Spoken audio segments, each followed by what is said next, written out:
Hello fellow gamers, today we're going to take a look at a brand new game that just came out this year called Dragon Clash.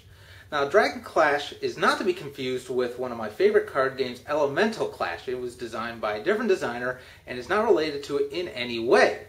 So Dragon Clash, released this year by a gentleman by the name of Mark Aranja and his company War Spider Entertainment, and published on the Game Crafter. Now what you see here is just one of the decks. The game is now shipping with up to 4 decks. You can purchase them independently, and each deck is what one player needs to play the game. So each player, it's a 2-player game rather, and so each player has to have at least one deck, and then you'll play against each other and you're ready to go. Now the premise of the game is that you control a fearsome dragon, and you're going to be battling against your opponent's dragon. You each are going to have a dragon egg that you are trying to protect, while your opponent is trying to destroy your dragon egg, and you're trying to destroy your opponent's dragon egg. Whoever's dragon egg is destroyed first loses. So let's take a look at what you get in a game pack of Dragon Clash. I'm going to show you how it plays, and then I'll let you know what I think about the game. Each deck of Dragon Clash is going to be comprised of approximately 70 cards. And this is what you're going to get. You're going to have a turn summary card here, which will just help you keep track of the course of each turn. Each player is going to move through the entire turn sequence, and then the opponent will move through the entire turn sequence, and it'll just rotate back and forth. You're going to have your precious dragon egg card. Again, this is the card that you need to keep from your opponent and protect it, otherwise you lose the game. You're going to have a range card. This is going to determine in what range you are from your opponent. Range is always in sync between the two opponents, so you're both going to be in close, or you're both going to be in distant, or you're both going to be in safe. Okay? Then you're going to have your Dragon Age cards. Now, the Dragon Age cards are going to be exactly what they sound like. You're going to be able to have the opportunity to age your dragon throughout the game, starting with a level 1 red hatchling in this case, and moving all the way up to the level 8 red elder worm. Now the reason, as you would expect for leveling up your dragon, is all these stats down here at the bottom are going to increase as you level up your dragon. Okay? And then finally, you're going to have your big deck of cards that are going to be played throughout the game.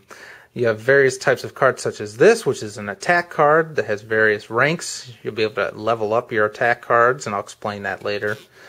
You'll have gift cards, which are boons to your character. You can have one gift in play at a time per person. So if you bring out a new gift, then the current gift obviously will be discarded. You have various spell cards here, which this one's called Rend Gift, and on discard, move one gift to the discard pile. Another attack card, which is another standard spell card. And you're also going to have event cards in here. Let's see if I can find one. Here we go. Event, the Wisdom of Gaia. This says player 1 gets +1 melee, magic, and breath.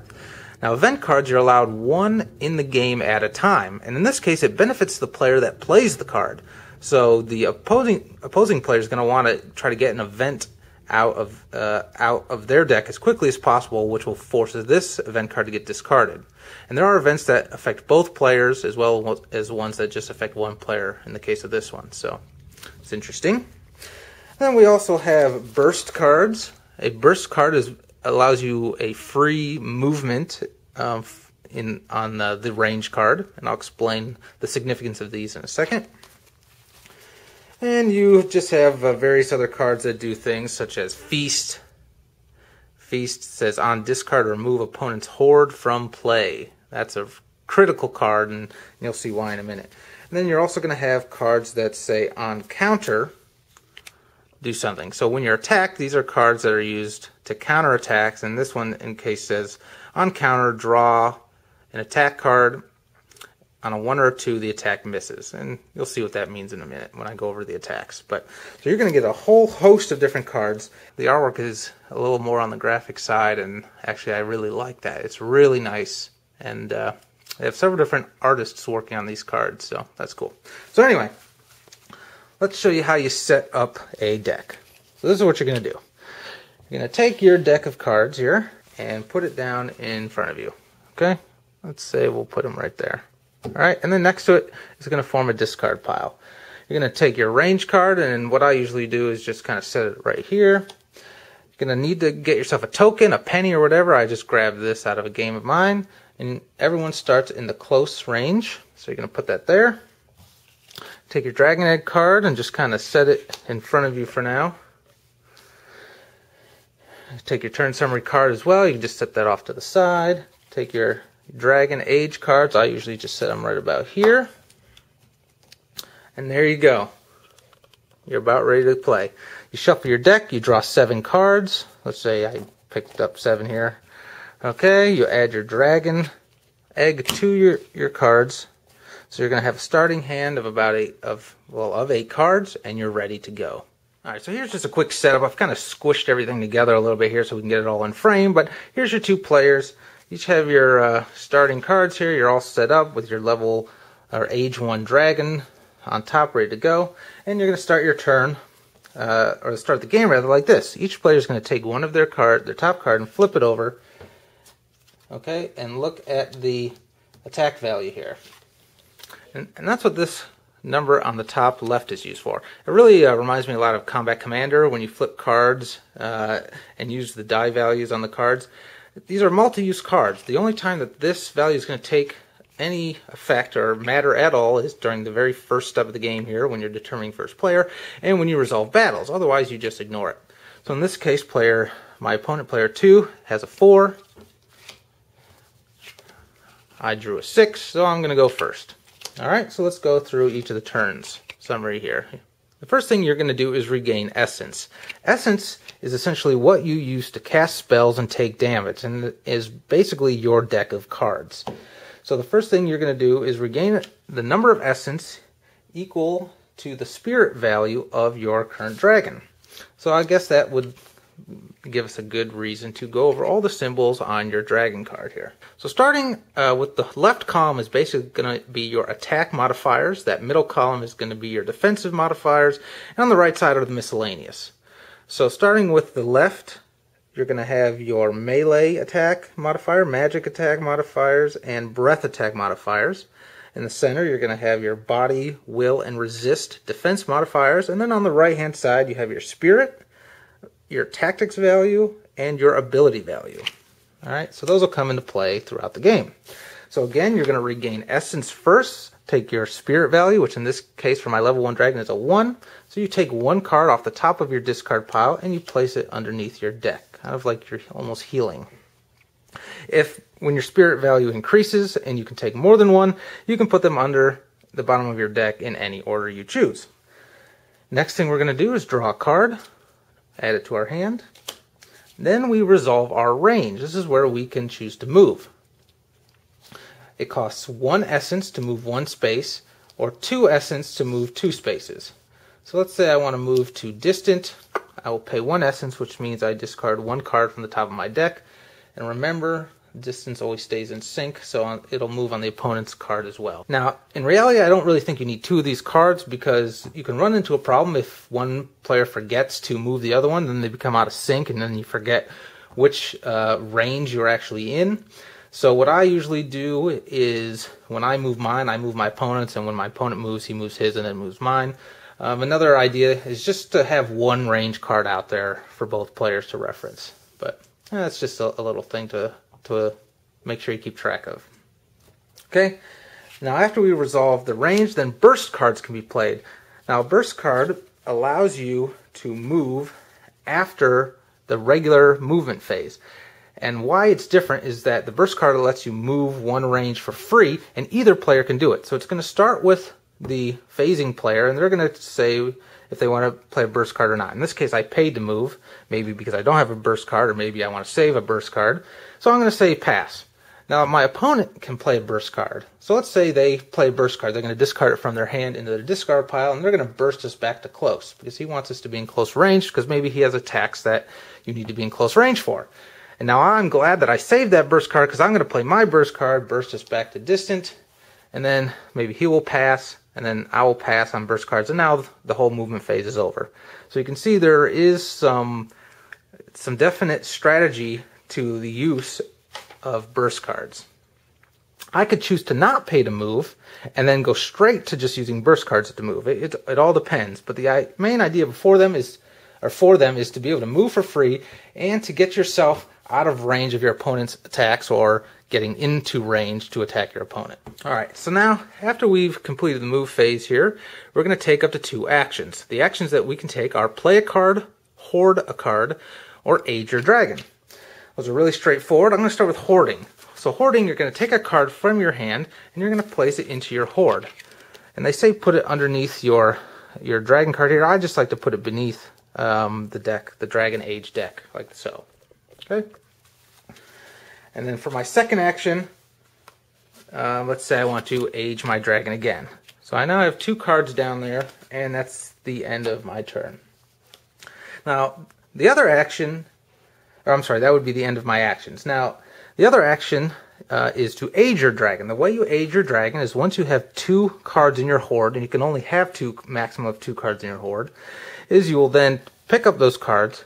You're going to keep one of them, so it goes back in your hand. The other one gets discarded, and you're now going to upgrade your dragon to the next level, to its next age. So now I have an age 2 dragon, and his stats are going to be slightly increased. Now, remember, you have to keep track of your dragon egg card, okay? Now, you can put your dragon egg card in your hoard to hide it out of your hand, because there may be some cards that your opponent has that forces you to discard cards from your hand. And when you take damage, or there could be events and other things that force you to discard from your hand. If the only card you have in your hand is the dragon egg and you discard it, you lose. So that might be a reason that you want to hide it in your hoard. But keep in mind, there is that feast card, okay, and that says on discard, remove opponent's hand from play. So that means when you play this card, you remove everything in your hoard, up to 2 cards that are in your hoard. If your dragon egg is in there, you lose. So be careful and never let your opponent know where your dragon egg is. And finally, that other action that you can take, of course, is play a card. It's very straightforward. You can just play any of the cards out of your hand. But there are some limitations to that. You need to make sure you're in the correct range to play the card. The range value is going to be up here by the title. And you can see this has got like a little dragon head range. And if you look on the range card, that corresponds to the bottom here, the safe range. You can always play a card that has a range that is that or closer. So in other words, if I have a safe range card like Feast, I can play in any range that is safe or closer. So I can play it in safe, distant, or close. So in other words, you can play it at any time. If I have a card that shows, for example, let's see if I can find one here. So this stun card shows the close range symbol. So the only time I can play this is when I am in close range. So you got to keep that in mind when you're playing cards. Attack cards you can play at any time. They do have a range icon, but on the attack cards, the range icon only applies to in what range you have to be in to use the attack card. To play them, you don't have to worry about the range that you're currently in. So just that's a slight difference from the other cards. Now, in addition to range, you also have to worry about the tactics level. Okay, that's this little dragon head symbol, and it has a 1. So I have to have at least a tactics value of 1 to play this card. And we're going to look at my Dragon Age. Of course, he has a tactics value of 1, so I can play that card. And they'll go up. In this case, the next level is 2, and so on and so forth. For this card, this attack card has a tactics value of 3. So if I have this in my hand, I cannot play it because my tactics value hasn't yet reached 3. And usually, the higher the tactics value, the more powerful the cards are. So if I want to use one of my actions to play a card, okay, I have Tail Bash attack here. So I'm going to, and I have the, it doesn't matter what the range is to play the card, I have at least a tactics value of 1. Boom. Play this attack card out. And more or less, I am learning this attack. It's not like a one-time use card. I'm putting this out. I've now learned the Tail Bash attack. So after you've done your 2 actions, then you're going to move to the attack phase, and you have the choice to attack. So let's move through it with the Tail Bash card that I just played. You can see Tail Bash has several ranks, rank 1, 2, 3, and 4, with this little bicep curl symbol right there. Okay, now that's going to be your ability value, and you can see on my age 2 dragon I have ability value of 2 there on the bottom right. What that means is that you can stack up to 2 tail bashes together, and that turns it into a rank 2 tail bash. So if I have 1 tail bash out, it's a rank 1. If I have 2 tail bashes out, it's rank 2, and then rank 3 if I have 3, and rank 4 if I have all 4 tail bashes in my deck stacked on top of each other. But before you can put a rank 3, so play a 3rd tail bash card or a 4th tail bash card, you have to have leveled up your dragon enough that his ability value is 3 or 4 respectively. So again, everything's interconnected. You have to upgrade your dragon in order to use upgraded attacks and spells and things. So I'm going to attack my opponent with tail bash. Here's how it works. I have 1 out, so it's a rank 1. First thing I have to do is pay my essence cost here. And I look at the spirit value of this attack, and it is a 2. So I'm going to discard 2 cards from the top of my deck. Now at this point, after I declare the attack and pay for it, the opponent has the ability to play any counter cards from their hand. So they may do that. Then after you do that, the attack moves forward. And now you can see this is going to be a melee attack with this symbol versus my opponent's body.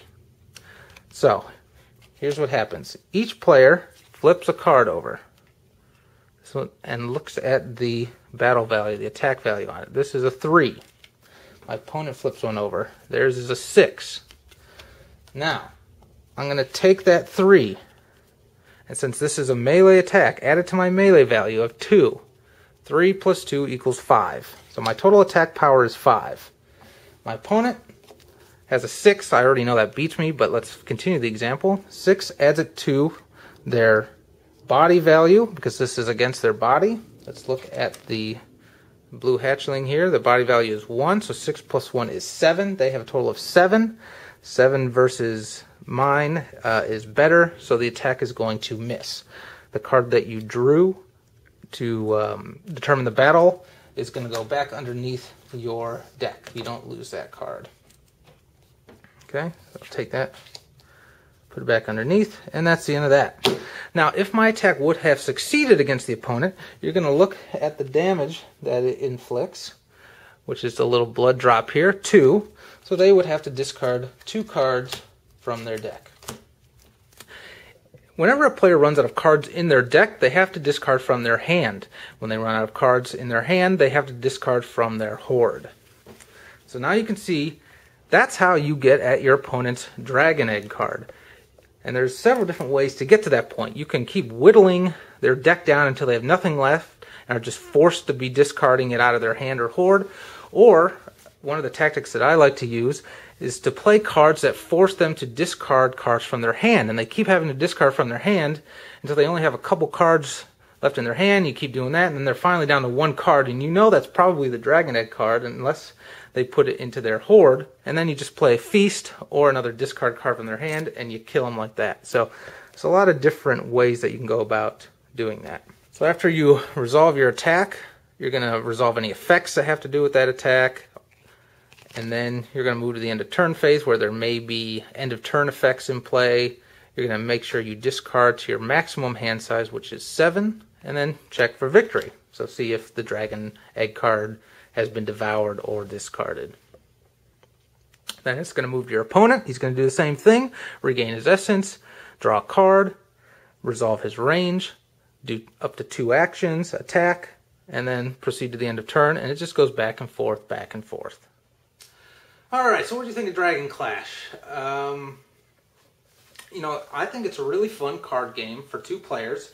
I like that there are 4 different decks. Now, you do have to go onto the Game Crafter and purchase each deck separately, and they do not come with instructions or player aids of any type. What you have to do is basically go to the Dragon Clash website, and you can download them, but they are done very, very well. You have just a 1-page player aid here that goes through what all the symbols mean. You know, knowing the names of the symbols, melee, breath, will, resist, will help you get into the theme of the game, but I end up invariably saying it's claw versus eyeball, and but it's just silly. And then you also have your rule book here. Again, it's actually very, very well written.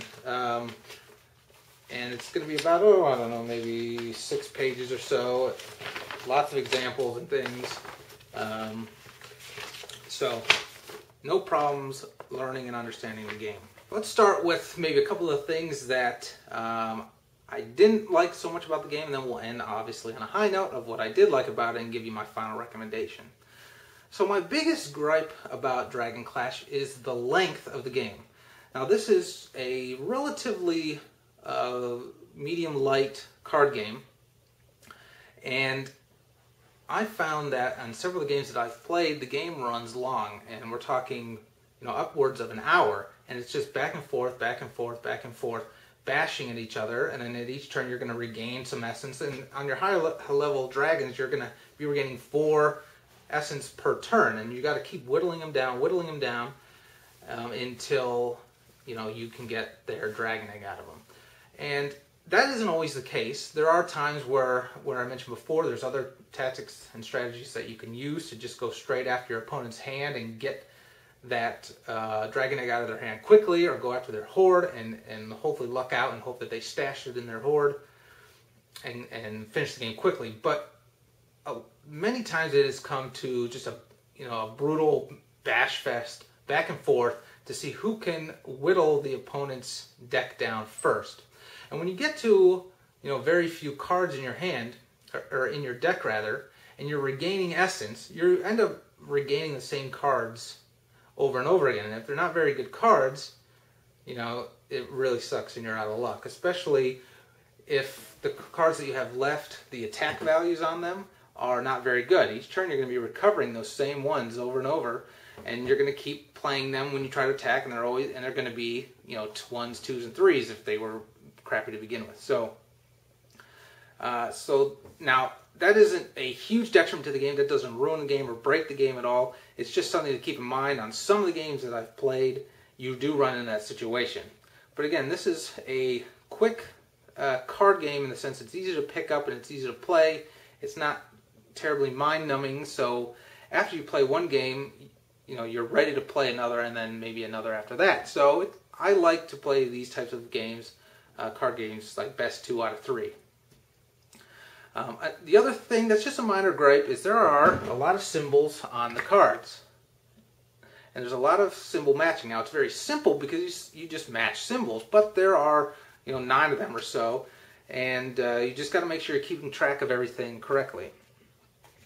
And when you're attacking, different attacks affect different attack modifiers and different defense modifiers, so you make sure you're communicating those to your opponent when you're doing it, and you make sure you're adding the right things together. And again, that's just a minor gripe, that there's a little bit of bookkeeping involved. In that sense, this game would make an exceptional port to, say, iPad maybe, or Android in the future, so keep that in mind.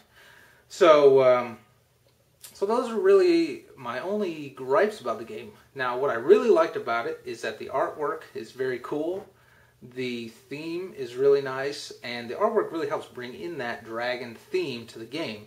You really do feel like you're going after your opponent's dragon, you're doing all these different dragon attacks, you're trying to steal their eggs, you're healing, and it feels like you are in this epic battle between mighty dragons.